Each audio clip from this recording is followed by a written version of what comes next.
Right, all right, all right. Zoom. Okay. Okay, here we go. Go ahead, walk it back. We're just gonna hold, let's do a 30-second hold here. Everybody walk it back. Once you're here, nothing's passive. You're active from your fingertips all the way to your toes. So point the toes. Your rib cage should be down. Belly should be super, super tight. We're gonna hold 30 seconds. That's been 12. Active, head to toe. Push. Should our shoulder blades be like when we're doing this, like back and down? Should we like pushing like more like that? So you should be pushing the floor away always. You're gonna have a bit that's there, but you want to be actively pushing those blades back and down as best you can. Does that make sense? Like traps active shoulders up into the ears here, or am I trying to actively engage back and down and press up? The more stable spot is going to be everything back and down. Everything back and down puts that load equally transferred through the rest of your muscles. This is all trap heavy. Your traps are going to burn out, and then you're not going to be able to hold that position as well. Does that make sense? It's kind of like just we talk about overhead position. If this is as far as I go, this is heavy trap dominant, like more pec dominant. Once that exhausts out, then I can't hold anything overhead. If I can activate the lats when I'm in an overhead position, it clears space for everything to go back, and now I'm in a much more mechanically sound position. That load is now stacked over the rest of my body. So always thinking about keeping your scaps engaged back and down. The lats are on. If the lats are on, that's going to pull that shoulder back where it needs to be. This is also going to be in that vein of like, well, it doesn't feel as good when I do it that way, or it doesn't feel as strong that way, probably because it isn't as strong. We haven't developed it enough. It's like when you first start CrossFit, everybody's like, well, I feel a lot stronger on my toes, right? Well, it's like, well, I haven't really trained that posterior chain enough to be able to sit back in my heels and use the glutes and hamstrings. Same thing with the lats. If they're a little underdeveloped, you're going to feel stronger here. It's just going to feel more stable here because it is. So I've got to kind of counter that with like, what's the right answer, and then start to train it that way. Does that make sense? Okay. But again, theme on this is I just want to be like active. You're working hard, just hold in a static position. Next one, ready, and go ahead and take it up. We'll go 30 seconds. Shoulder blades back and down, point to toes. Good, nice. Pressing through the floor. Position, everybody looks pretty capable to hold overhead. Now, once you are talking about handstand walking, thing two, once I've got the overhead position, I can get in the position. Now I need to work the balance of it. And we're walking, so now I've got to work single arm mechanics here on this one. So next drill on this one is we're going to work the same drill, but now we're going to work shoulder taps on the wall. So we're going to partner up. We're going to go one at a time and then swap with your partner, because I want you to have a good amount of space between you and the partner next to you, because some of you may take a tumble on this one, so don't take your partner out. But here's the drill. You're gonna start with that wall walk just the same way we did. I'm gonna get nice and active here, and then we're gonna work shoulder touches. On the shoulder touches, let's just do, we'll say 10 is the number. You should have a quick back and forth rhythm to it. So I'm shifting my weight side to side, shift to that arm, shift to that arm. I'm still active, pointing the toes, so I'm not loose, and these feet aren't going left or right. That's the rhythm. 10 shoulder touches. Let's try it. Point the toes, tension, tension, tension, tension. Here's how you should kick up, and that is when I kick up, I'm going to step with one foot, I'm going to plant, and this trail leg is what I am carrying up just like so, right? So when I kick up, I'm going to step, plant, go. That's the kick up, come back down. Should be 1, 2, and up. Kick up to handstand, 3, 2, 1, and go. Okay. Nice. And reset. Nice. Next one. 3, 2, 1, and go. Step, plant. Good. Reset.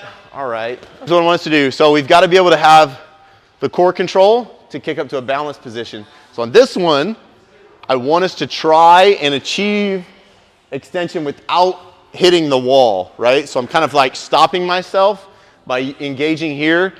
This one's going to be a little bit trickier. So on this one, if I normally plant my hands here, I'm going to plant just a little bit further back, and I'm just working on trying to achieve full extension. If you hit, come back off just a little bit, but I'm slowing down. I'm not like whipping up here, but now I'm just kind of coming to a controlled point and then come back down. Oh, and then hold in there as you're reaching for that wall first. I want you to keep, like when you finish there at the top, toes together here. So on this one, you can even set up a little bit further back here. That wall is there just as a safety, but I don't want you to touch the wall at all, okay? So when you kick up, I would step back a little bit further, and then we're just working, boom, if it's there, try and kick up, hold, balance, come back down. On this drill, when you're talking about control, flex your fingertips into the mat. That's what controls you when you're walking on your hands. The ability to flex those fingers into the mat is what's going to slow you down as you're coming up. If you're not thinking about that, or you're like, how do I control like how quickly or where my feet are at? Actively press into those mats. Straight legs, don't get bent. There you go, nice, there you go. Excellent, good job, Travis. So, and even on balance drill, let's work a handstand. We're gonna do a handstand over here. We're gonna use the mats, and we're gonna do this with spotters, okay? We're gonna take the comfort of the wall away. We'll do this in partners, and then here's what we're gonna do. So we'll use the mat just in case. Sam's using it now. But here's the drill. Teddy, come on up here, Teddy. You're going to be my partner, okay? So on this one, I'll be your spotter, and then you're going to kick up here just like so. So Teddy's going to kick up, so he's just going to kick up here like this, come back down. I, as a spotter, I'm just going to stand here to catch those feet, and then when I catch his feet, I'm going to kind of let him free float for a little bit on his own, and then whenever you want to, you kick back down on your own. A favor, you need to stay together and you need to stay tight. So when you're kicking up, those feet, like they can't be all over the place.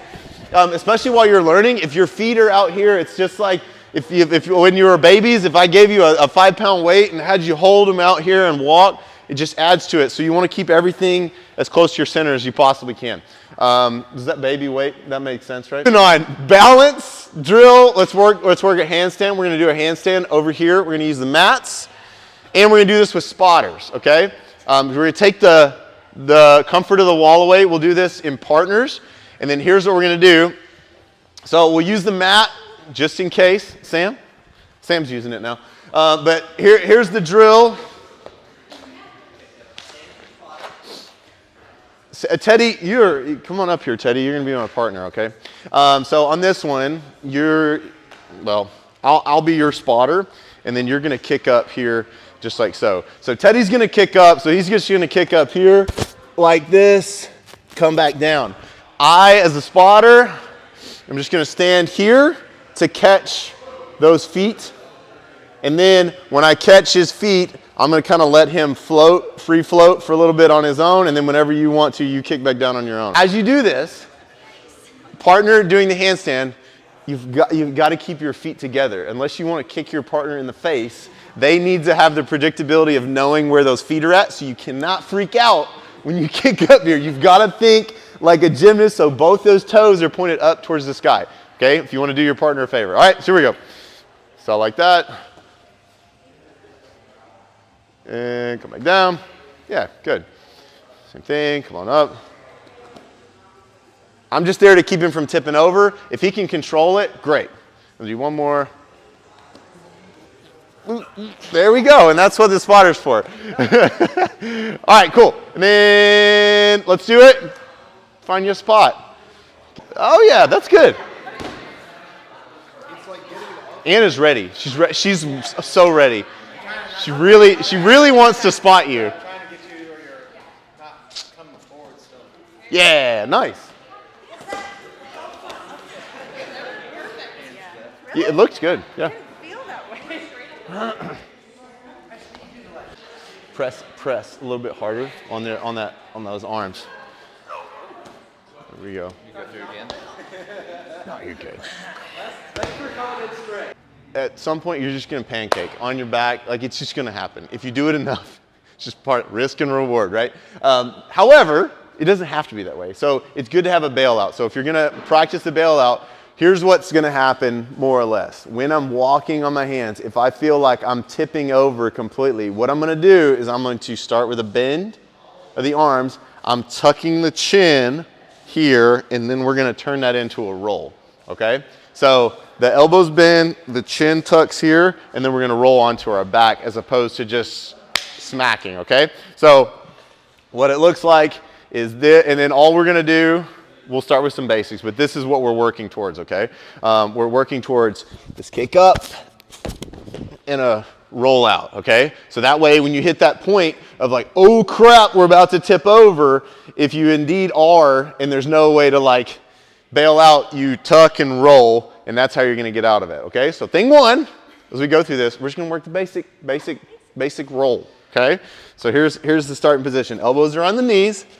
You're gonna practice hands, and you're going to tuck and roll, okay? This is just like back in gymnastics PE, okay? So find you a spot. We're gonna do a little tuck and roll. So again, you're gonna, as you kind of tip forward there, you're just gonna hands, hit the mat, tuck that chin, and then flip it on over. Here we go. First one, ready, and go.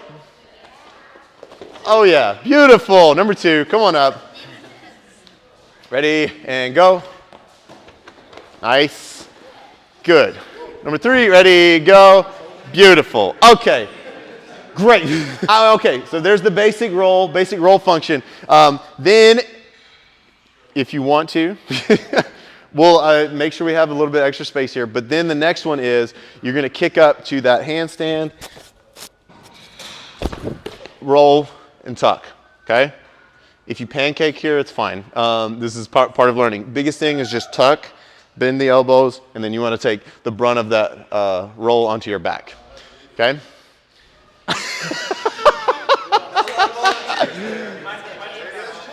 Beautiful! Yeah, nice. I mean, this stuff's scary, you guys, and it's like, yeah, we're a bunch of adults doing things that most adults don't do. So it's just part of it. Nice, Mark. There you go.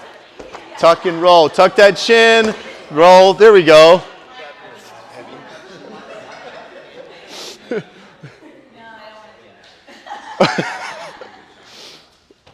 There we go. Nice. Bend, tuck, and roll. There we go.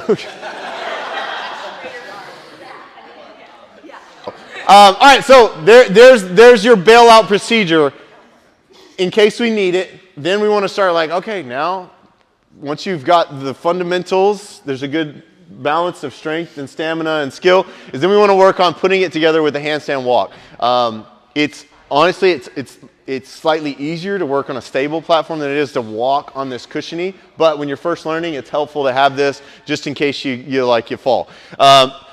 Talking about the handstand walk. Now putting it all together. Thing one, we're going to kick up to that handstand. The second I hit that oh crap moment of where everything's going to start tipping forward, that's when I want to take my first step. So again, if we use the example of just walking forward, if I start my step forward by doing this, we're always going to fall back this way. So same thing with handstand walking. If as soon as I kick up, I step, I'm always going to stop myself from going forward. So I've got to, even just standing here, you guys can all do it there. Stand here. I want you to lean forward, but don't take a step. Where do you feel all the weight shift to? You feel it shift to your toes, right? That's what keeps you from going forward. This should be engaged, all the weight's on your toes. The second I lift up, I can then take my first step. Same thing goes for your fingertips. that's your gas pedal. That's what's kind of stopping you, and that's what I talked about over there, is that active fingertip flexion into the mat is what keeps me from just like straight up, just like flying over the top. And then once I have all that tension there, then I can lift up and then take my first step. And then I'm just kind of using that momentum the same way I would when walking. I'm gonna lean and I'm gonna take a step, and I lean and I'm gonna take a step. If at any point I lean back this way, I start going back that way. So same thing happens when you're walking on your hands. There's a forward lean to it, and then it's a controlled fall, if you will, right? So, last thing is hand position. You're going to see people do it a lot of different ways with different levels of success. Some people literally walk like this on their hands. Some people walk like this on their hands, okay? People walk on their feet a lot of different ways too, right?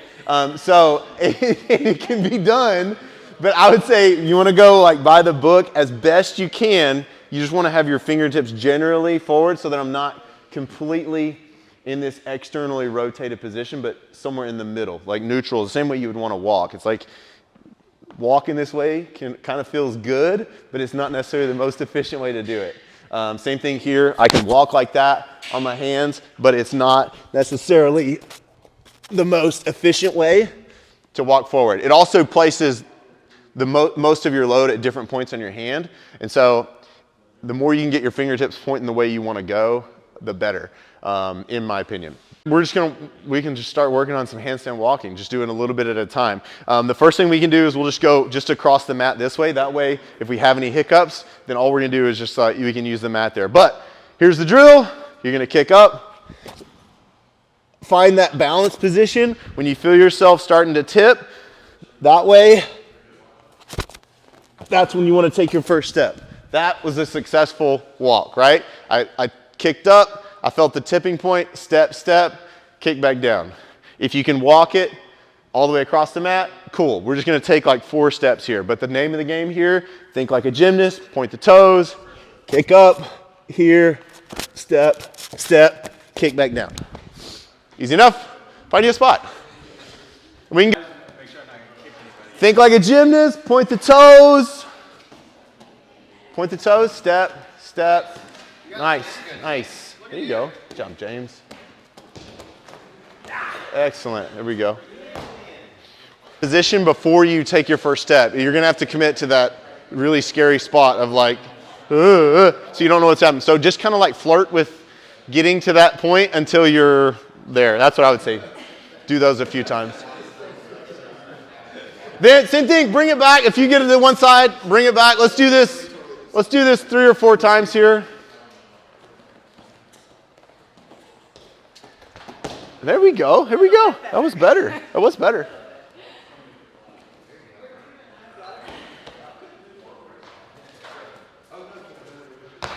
There you go. Nice, Anna. Oh, yeah. Nice. There you go. There you go. We really committed that, which is awesome. But you were going real fast. Yeah, that was great.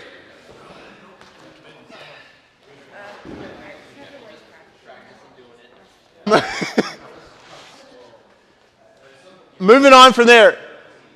Does anybody have any questions? Can you show us some tricks? Tricks? Yeah, I don't know, like your pirouette, like what all your...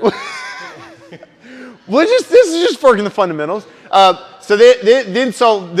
I would say then, once we can, I've set you up with the tools you can start working on to develop your handstand more. Once you can get up on your hands, you just need to do it as much as you can. How it worked for me was literally I started out as, okay, these mats are 4 feet by 6 feet. I said, I'm gonna handstand walk 4 feet. And so it's like, I'm gonna start at this side and I'm gonna work till I can handstand walk to the other side. Once I could get all the way across one mat, I would do that every day because it's like, that takes what? 2 minutes. So walking 4 feet, and then I was like, okay, now we're gonna walk 6 feet. And this is just how you have to do it. You have to do it small, and then slowly it gets better. Mechanics, consistency, intensity, right? It's not just, I'm gonna walk 25 feet, but start small. The other thing with this is you have to be willing to put yourself out there to look silly or stupid, as some people would say, is like you're gonna fall, and you've got to. That's what it takes to learn how to walk on your hands. But now I've given you some ways to do that where it's a little bit more manageable. You can use the mats as you need to, and just get upside down. The last thing is my prescription, as always, on high skill gymnastics is EMOMs. Okay, if it is, I can walk 4 feet, I'm gonna do that every minute on the minute for 10 minutes. When I can consistently hit 4 feet, we go to 6 feet. When I can consistently hit 6 feet, we go to 10 feet. We go to 12 feet, so on and so forth, and keep progressing off of that. Does that make sense? Any other questions on handstand walking in general, of like how am I gonna, like, anything else? What's the farthest you handstand walk on I've done 100 feet. It's really hard. I think I did it at a gymnasium one time. There was a gym, and I walked I don't know how, does anybody know the gym dimensions? I walked from one end to the other, which I thought was like, I don't know, around 100 feet. But, and I started just like you guys did here, like not knowing what I'm doing and just falling in front of a class of people that I didn't really know that well, and then being like, you know, and then one day I'm like, I can walk on my hands, and they're like, how'd you do that? And it's like, well, you just look stupid for a while, and then and eventually you get it, if you want to get it. So do it as much as you can, and then it will get better. Questions? So if it makes my wrist hurt, Yes. what can I do? So if your wrists hurt, then I would say, one, you could add in a more specific wrist warm-up before you start messing around with it, just kind of like work on a better range of motion. And then two is using the wall as a scale to build the volume and intensity before we just go straight up to walking on your hands. Then that would also help as well, help mitigate that. It's just like when CrossFit and barbell stuff, the first time you do overhead squats, you're like, these hurt my wrist, what can I do? It's like, well, just overhead squat more but less weight to develop your strength and capacity. That make sense? Any other questions? Hanson, yes? That first exercise we did, is that mobility The strength? with the plates? The plates. It's a combination of both. Is the overhead position, is it straight mobility? Is it strength? It's a combination of both. And it's also a rewiring that you're just going to have to overcome, which is a lot of repetitions to try and get your position to improve, or to get your body to trust that it's going to be okay in these positions. I think that's the biggest thing with mobility, is you've done a lot of reps a certain way, and now we feel strong in this position, and now I'm asking it to go into a new position, and it doesn't feel as strong because I don't trust that the strength is there. Does that make sense? So that's why I'm like, smaller mechanics, consistency, intensity stuff is very helpful in that regard. Anything? Cool. Thanks for coming for Handstand Walk Workshop. Yeah. I expect to see you all on your hands a lot. Yeah, for sure.